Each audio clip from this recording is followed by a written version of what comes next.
Welcome back to Whence, a Freemasonic podcast featuring research papers and discussions related to Freemasonry. I'm your host, Brother Robert Johnson. This is episode 210. So, not a whole lot going on in the news this week outside of the fact that allergies have overtaken me. So if you notice a little bit of my nasaliness, it's just because of the allergy season. Before I started recording this, I was sneezing a storm, so I do apologize. But in any case, I hope you guys aren't as afflicted as I am. This week, I've got a really cool article by one of my favorite Masonic writers of the day, Brother P.D. Newman. We've read some of his pieces before, primarily from the Knight Templar Magazine, and this week is no different. He has a great piece that I'd like to read for you that I just got, and as always, his papers are historical and chock full of interesting pieces that really make us think about the way the craft or religions kind of tie in together and some of the mystical traditions that go in with these things.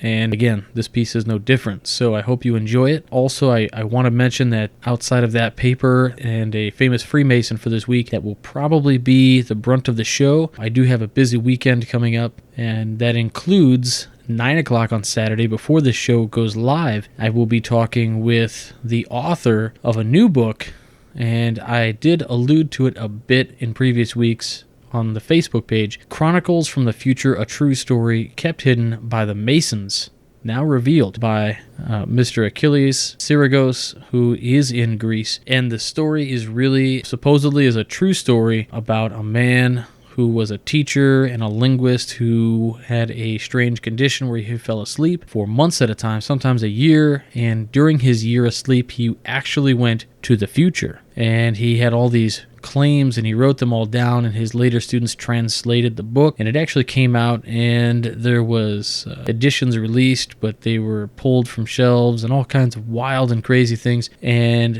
Mr. Achilles Syragos put these together in a readable form in English, and it's going to be called Chronicles from the Future. Anyway, he will be joining me at 9 o'clock in the morning, 5 o'clock his time on Saturday to talk about this new book coming out. I thought it would be a great episode of the show. It dives off a little bit into the side of conspiracy, a little bit into the side of a vision of the future, a perfected version of the future. And in this future, these people are like perfected beings. So it was super interesting to me because, you know, we are all about making man and men better, good men, better men. And so it was interesting to read some of the descriptions, some of the symbolism behind some of the things that were written are very interesting, maybe even tying into Rose Croix.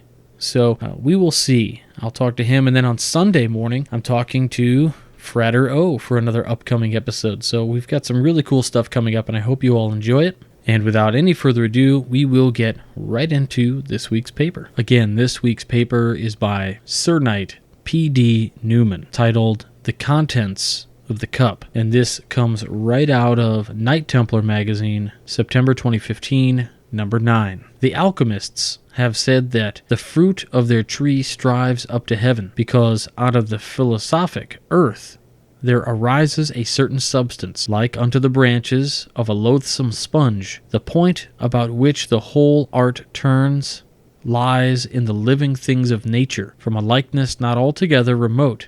They have called this material virgin's milk and blessed rose-colored blood, for in the blood of this stone is hidden its soul. Elias Ashmole. In our previous treatments of this subject, we demonstrated that the Holy Grail of Arthurian legend was in all probability a veiled allusion to Baphomet, the mysterious severed head allegedly venerated by the original Knights Templar. It was further demonstrated that Masonic Templary in turn incorporated this imagery into its own ritual in the form of the initiatory cup. In the present article, we will tackle the problem of the contents of this cup and discover what it was exactly, aside from its composition and legendary history, that made this particular vessel so very special. To do this, we will first need to turn again to the east and look as far back as 1500 BCE, for it is there that we will find the Vedas, and more importantly, Soma. To this day, Soma is surrounded by mystery. It is spoken of in the Vedas as being at once a plant, a libation, a drug, a bull, and even a deity. Known most commonly as the Red Bull, and often described as having but a single leg and a foot, Soma is not unlike the famed fruit of the Tree of Life in Judeo-Christian lore, or the legendary Amrita, or food of the gods of the Greeks. Like them, it was purported to confer upon its drinker the gift of immortality. However, Soma's identification has eluded scholars for centuries. It was not until the arrival of the scene of amateur mycologist R. Gordon Wasson that a reasonable proposal was set forth which satisfies most, if not all, the requirements detailed in the Vedas. Wasson identified Soma as the entheogic and mycorrhizal Amanita muscaria mushroom, commonly known as fly agaric, and still widely used today for ritualistic and religious purposes by numerous indigenous peoples, including the shaman of Siberia. Without entering into the difficult question of whether or not Wasson was correct in his identification, which I believe he was, the reader is directed to his books, Soma, the Divine Mushroom of Immortality, and Persephone's Quest, Entheogens, and the Origins of Religion, for a full treatment of the subject. As stated above, muscaria mushrooms are entheogic or psychedelic and contain within them a powerful visionary and intoxicating compound called muscimol. When properly prepared and ingested at a safe dosage by humans, these mushrooms have the potential to induce visions of light and sometimes of ascension and disillusion, as well as cause profound introspection and revelations of a personal as well as cosmic nature. On the flip side, they can also induce terrifying hallucinations, disorientation, distortions of time and space, flushing, extreme perspiration, and brutal nausea. Clark Heinrich explains in his remarkable book Strange Fruit that muscaria mushroom begins its life as a small egg-shaped mass before expanding on its stipe into a platter-like cap and finally into its matured chalice shape. Its quote-unquote red with white spots appearance is familiar to us all as the so-called fairy tale mushroom seen in popular children's stories such as Lewis and Carroll's Alice in Wonderland. The white spots are the remnants of the universal veil, which serves two important purposes. First, it protects the fruity body before the mushroom has had time to expand its bright red cap. And second, with its numerous small points, like several tiny horns, the universal veil assists the fruiting body in reaching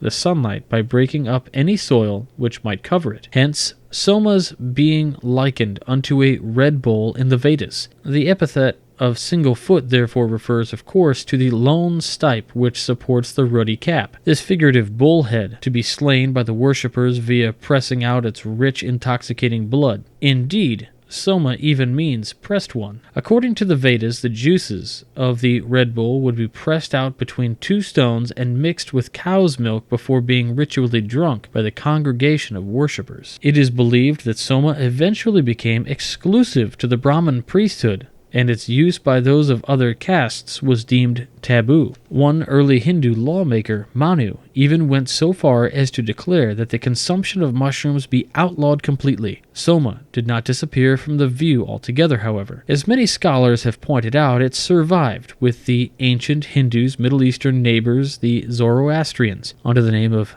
Haoma. Like Soma, Haoma is described at once as a plant and a libation as well as a bull, and even mentioned in the Zoroastrian holy book, the Zend Avesta. Remarkably, according to the 6th century chronographer John Malalas, ancient Greek legend holds that after decapitating the Gorgon, Perseus used Medusa's head as a skull cup to teach the rite of Zoroaster to the Persians, who took the name of Medes in honor of Medusa. Media is, of course, where Zoroaster, the founder of Zoroastrian religion, is said to have been born. As Carl A.P. Ruck, professor of classics at Boston University, has observed, it is no coincidence that most scholars agree the sound which the Gorgon sisterhood made was a mooing, that is, the lowing of cattle was their sound. As with Soma and Haoma, the Gorgon from which the skullcap came is implicitly associated with cattle. It is also notable that here we have our first example of the contents of the cup as being consubstantial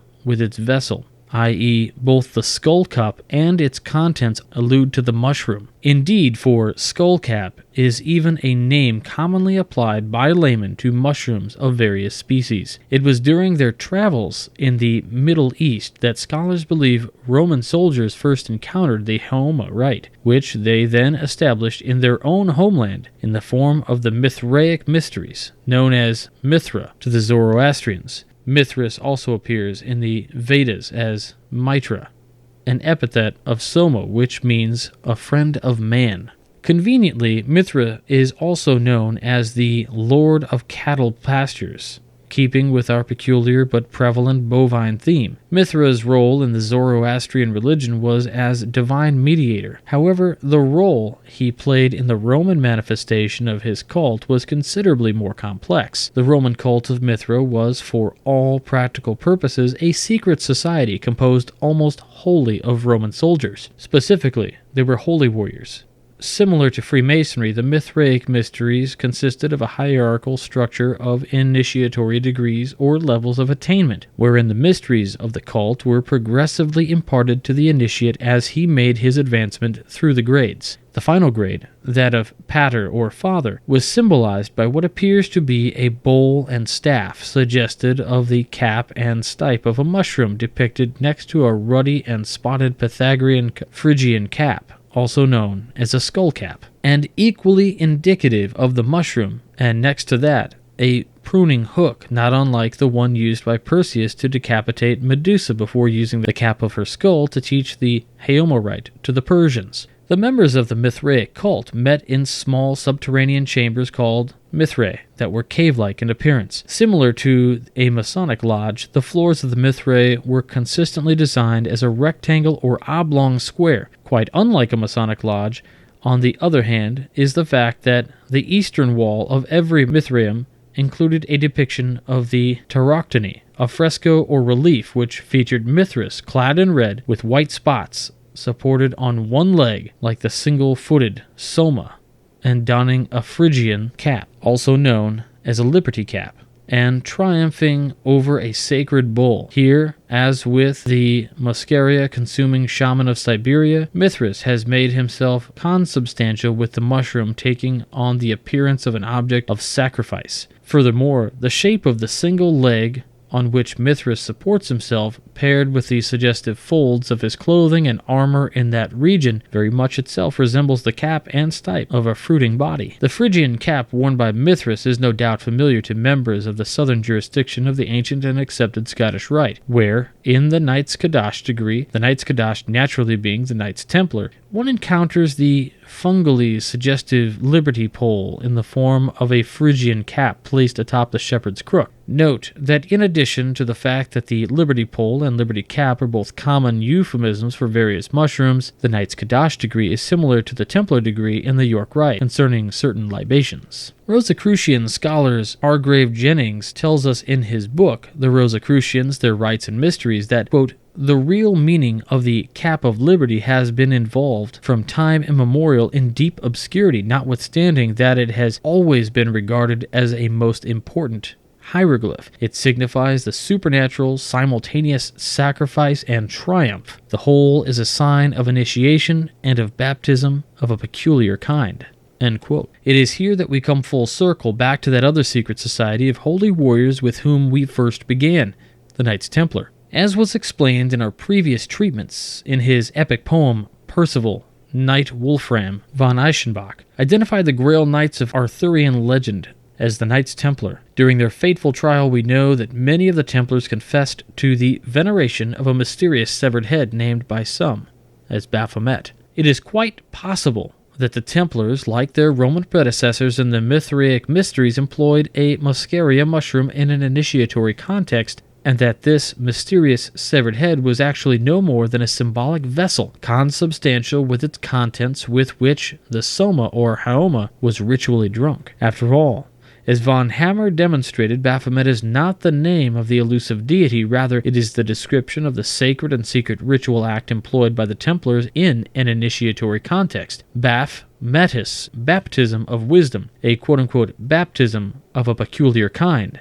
Indeed. However, unlike our previous subjects, neither the Knights Templar nor the Grail Knights are associated with any sort of bovine symbolism. Still, as Heinrich ably demonstrates, there is no better candidate for the Holy Grail than the Amanita muscaria mushroom. Indeed, for the Grail is found precisely where one would expect to find a muscaria mushroom, in the forest. For, as stated above, the muscaria is a mycorrhizal mushroom, meaning that it can only be found growing within and upon the root systems of host trees. It is quite literally the fruit of the roots of the trees whereon it is found. And like the muscaria, depending on the version of the story, the Grail is described variously as a stone, a platter, and a cup. Recall that the life cycle of a muscaria progresses from its egg or stone shape to that of a flat platter on a stipe, and thence to that of a chalice. Has symbolism pointing to Amanita muscaria mushrooms been preserved in the 3 degrees of craft masonry? It is hard to say. The only evidence of the bovine symbolism which remains in the craft is the spurious account of Pythagoras' curious hecatomb episode wherein he is said to have sacrificed 100 oxen. However, considering the fact that Pythagoras not only eschewed and condemned the sacrifice of animals of any kind for ritual purpose or otherwise, and that he was a devout vegetarian, intemperate in anything other than a cryptic and symbolic light, Pythagoras' actions appear both barbaric and bizarre. As I argued in my paper, Pythagoras, sacred bull slayer, whatever type of bulls Pythagoras allegedly slaughtered, they were not of flesh and blood. Before closing, it should be noted that muscaria has been used by at least one Masonic order. According to René Le Forestier, the incense blend used by Martinus de Pasquale and his order Elu Coens included spore of agaric. While the spores of muscaria are not psychoactive, the fact that the mushroom is referenced at all is worthy of mention. Even Reverend William Alexander Ayton, the famed alchemist of the Hermetic Order of the Golden Dawn, purported to have received and drank the true Soma upon his initiation into the Hermetic Brotherhood of Luxor. Soma is spoken of, too, by the infamous H.P. Blavatsky in her book The Secret Doctrine. But the real property of the true Soma was and is to make a new man of the initiate, after he is reborn, namely once that he begins to live in his astral body. The partaker of Soma finds himself both linked to his external body and yet away from it in his spiritual form. The latter, freed from the former, soars for the time being in the ethereal higher regions, becoming virtually as one of the gods, and yet preserving in his physical brain the memory of what he sees and learns. Plainly speaking, Soma is the fruit of the tree of knowledge forbidden by the jealous Elohim to Adam and Eve, or Yahweh, lest man should become as one of us. I close with a quote from Freemason and Sufi Reen Gainan, quote, "Concerning the lost words and substituted words, an example can be found notably in the Mazdian tradition, and in this connection we should add that what was lost is represented not only by the sacred cup, that is, by the Grail or various of its equivalents, but also by what it contains. This is readily enough understood, for the content, however designated, is actually nothing more than the possession of which essentially constitutes one of the privileges of the primordial state. Thus it is said that after the Vedic Soma became unknown in certain epoch, it was necessary to substitute another draft that only represented it. And although not positively indicated anywhere, it even seems that this substitute was later lost in turn. And while on this subject, it bears recalling that in other traditions, wine also substitutes for the draft of immortality. Moreover, this is why it is generally taken as a symbol of the hidden or guarded doctrine, namely esoteric and initiatic knowledge. Sir Knight P.D. Newman is a member of New Albany Commandery number 29 of New Albany, Mississippi. So there you have it, a super wild ride, perhaps alluding to the secret we've all been chasing throughout Masonry, throughout anything, is a mushroom by which, if you partake, you become new or born again. There are further connotations there that relate to things, and I'm sure if you're a Mason, you know what I'm talking about, and find the article very fascinating. Listening to a newer podcast, and I'll put links to this in the show notes. There's a new podcast called In the Chair, and it's a Masonic podcast presented by a brother from the UK named Robert Bone. And he's only had a couple episodes out so far, but it is a fantastic podcast. I would strongly urge you to check it out. He's based in the UK. The podcast is primarily has a UK flair, and I would suggest it definitely to our UK listeners. It is wonderful. And in fact, in his latest episode, number 2, he interviewed, I believe, Martin Fox, who is from Lewis Masonic. He's the general manager there. And he says in his interview that one of the greatest things about Masonry, or that Masonry gives us, is the fact that we don't know our own origins. Something to that effect. And it was quite profound to hear, and Robert Bone had the same reaction, which was, wow, we hadn't thought about it that way, and it is so fantastic because this is what allows us to speculate and kind of look deep into Masonry, perhaps into ourselves. And overall, just a great paper by Brother P.D. Newman. Brother Newman, if you're listening, great work as always. And also check out Brother Robert Bone's podcast, In the Chair. And again, that is more of a British idiom in the Masonic system that refers to the East, sitting in the East. He's going into his master's chair, and he's probably in it in just a week or so. His premise for his podcast is documenting his year in the East. A tremendous effort, and I think it's a great premise for a podcast, and I hope he keeps it going beyond that. He's actually a pretty interesting guy. He's a magician by trade, which is pretty cool. So anyway, if you have a minute, his first episode's about 16 minutes. The second episode's about 50 minutes, just shy of an hour. Definitely worth your time. And I sent him a little email to just say, hey, if you ever need anything, let us know. Signed, your buddies in the United States over at Whence. So I hope he responds, and maybe we can have him on the show to talk a little bit about UK Masonry, perhaps. So if you're listening to this, Brother Robert Bone, great job. And maybe you can come on the show sometime and talk to us about UK Masonry and your experience in the East. I'd love to hear about it. Outside of that, we are going to go right into this week's Famous Freemason. So this week on our Famous Freemason segment, it's actually kind of a neat one. In the past, we had talked about famous Freemasons, and sometimes when you want to search for famous Freemason, we search terms like famous Shriners, because for the most part, except for a couple instances, you do have to be a Master Mason to become a Shriner. And what was so interesting to me is our search for current or living famous Freemasons. We covered Sam Hornish Jr., a NASCAR Indy race car driver, a while back, and he even appeared in some of Brother Stephen L. Harrison's segments and also in his book, Tales from the Craft, which I am now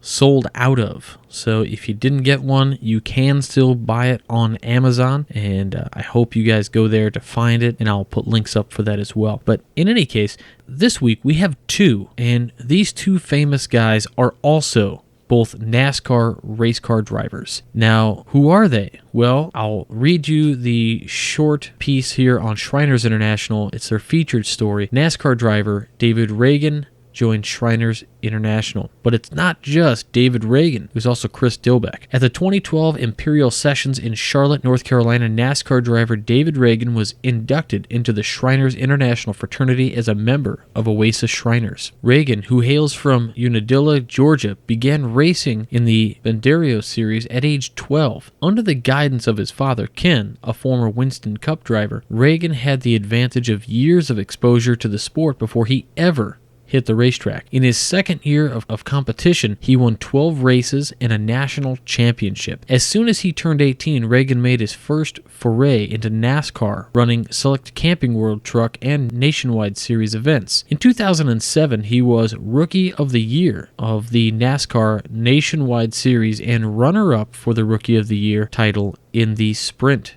Cup Series. Reagan's success continued as he recorded 30 top 10 finishes in the Sprint Cup Series from 2007 to 2011. In 2011, Reagan earned his first victory in the Sprint Cup Series at the Daytona International Speedway Coke 0400. Later that year, he also earned a win at the Sprint Showdown. In January of 2012, Reagan joined Front Row Motorsports and will race alongside David Galliard for the Ford team based out of Statesville, North Carolina. Again, this article is from a while back, I'm guessing 2012, because that is the year they keep mentioning. In addition to Reagan's racing achievements, he is a loyal supporter of Shriners International and Shriners Hospital for Children. Since naming our pediatric health care system his official charity of choice in 2008, he has used his popularity to increase awareness and raise funds for the organization. In addition, Reagan has taken time out of his busy schedule to visit several of the Shriners hospitals and participate in public service announcements. At the 2012 Imperial Session, Reagan announced that his number 34 car will be displaying the Shriners Hospitals for Children logo at the Sylvania 300 race in Lundon, New Hampshire, on Sunday, September 23rd. During the induction ceremony, Imperial Potentate Alan Madsen presented Reagan and his friend Chris Dilbeck with their fezzes. Both Reagan and Dilbeck were raised Master Masons at Williams Lodge in Cornelius, North Carolina on May 22nd,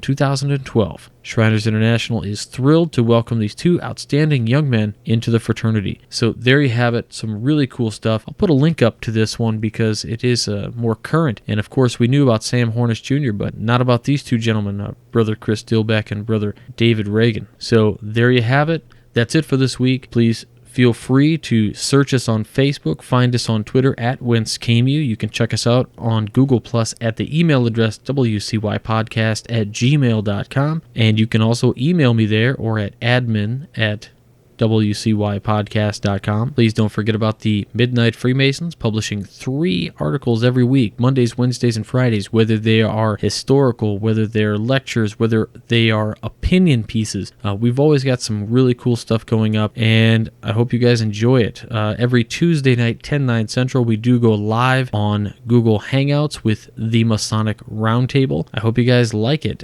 If you guys can't catch the live broadcast, we do have it up on YouTube, and that goes out in perpetuity, so it's always there for you to check out. And of course, if you're not into video, we're a bunch of ugly guys, we got faces for radio, maybe you would want to check out the podcast. So please check those out and support when you can. You can check out supporting this show by going to our website and clicking on support the show, and you can check it out. There's a bunch of links there for some shopping websites like freemasontees.com. You can check out freemasonryart.com, and you can check out onit.com. And by doing those things, when you use the promo code WCY at checkout, you get 10% off, and they send a little bit back to us to help keep these lights on. In addition, if you want a little something from the show to you, please consider buying one of the pins or tie bars, cufflinks, and even a couple money clips left. So check those out. They're all $10 except for the cufflinks. I believe we have set at $15, and that's it, guys. So thank you very much for any support you're able to give. As always, stay on the level. Until next week, I'm Robert Johnson.